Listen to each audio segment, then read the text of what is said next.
Hey guys, Bob Pierce here from Fightfast.com, and I just want to share with you a few ideas. My 15-year-old came home from high school the other day and told me that one of his friends got grabbed at school, and he came to Blake because he knew about our business and he wanted to know what it was he needed to do about that. So I thought, hey, if they want to know, some of you guys out there might want to know also.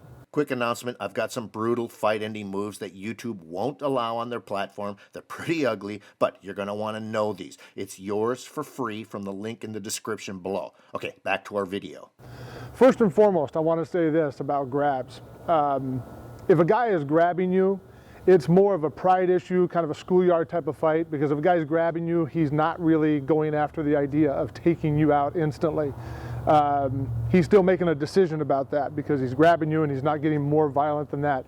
There's probably a plan to escalate the violence, and so certainly we want to be able to deal with this. Here's the big advantage on a grab. You know exactly where his hand is if he's grabbing you. That's a very good advantage to be able to have. So we're going to start with that advantage and then start to talk about what we can do. And I'm just presenting a couple of options for you here today, going to tell you about how this joint lock might work with regards to this particular grab, where I like to go. There's a myriad of options that you can explore. Let's give you a couple that are real practical. First and foremost, if somebody reaches up and grabs you, I'll let him grab my chest. Okay. Again, we know exactly where this hand is. The last thing that we would want to do is just push him away and try to back off and get away from this, because now we're just going to be in some kind of a fist fight.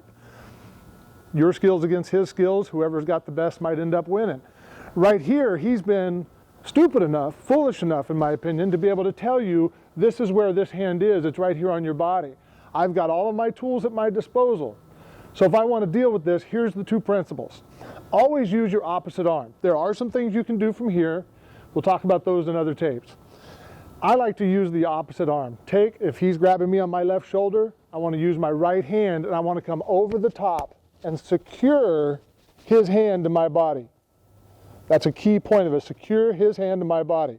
Now, we're going to roll into a joint lock. It's going to look something like this. We're going to turn, come here, and step away and here.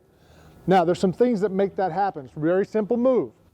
But when you grab somebody's hand with the intention of locking him up, there's always a possibility that he could pull away from it or it could slip out. This is one of the reasons why I like to use the opposite hand, and I like to go to the outside of my attacker's body. I don't want to do something where I'm going to be inside here, he slips this thing, and now all of a sudden I'm within range of all of his dangerous arsenals here. You know, he can headbutt me, he can strike me with his left hand, he can knee me in the groin. There's lots of things that can happen to me right here. So I always like to get to people's outside. I want to get to their outside. So trap the hand. When you grab somebody's hand, here's the levers that you use.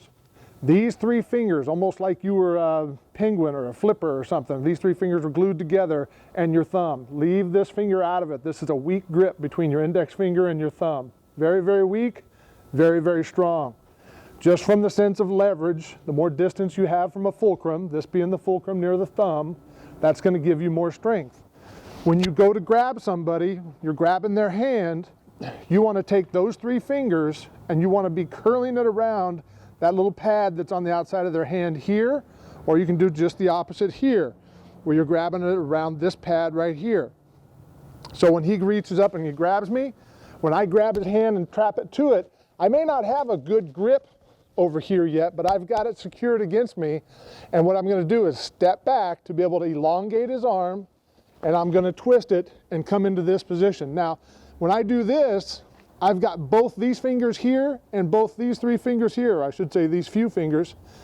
And here's the magic key to making this work. I'm going to turn it over so he can be a little more comfortable.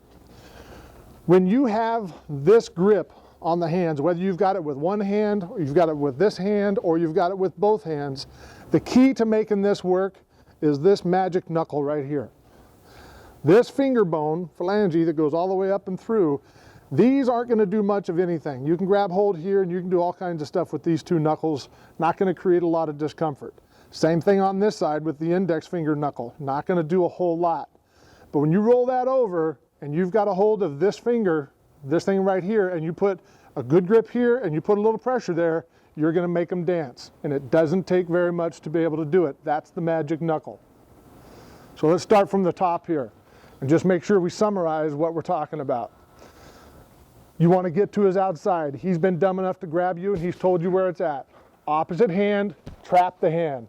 Step back with one foot and elongate the arm. Twist and turn, you can use your shoulder. Grab hold with a good solid grip using the last 3 fingers. Put the thumb in the middle of the hand, press forward. From here, you have a lot of options. I'll ask you to back out, Mr. Cameraman. You can get real aggressive with the arm. You can break it if you want to. You can come up with a foot to the face. You can smash in a knee. You can just escape. Most of the time, that's what we want to do.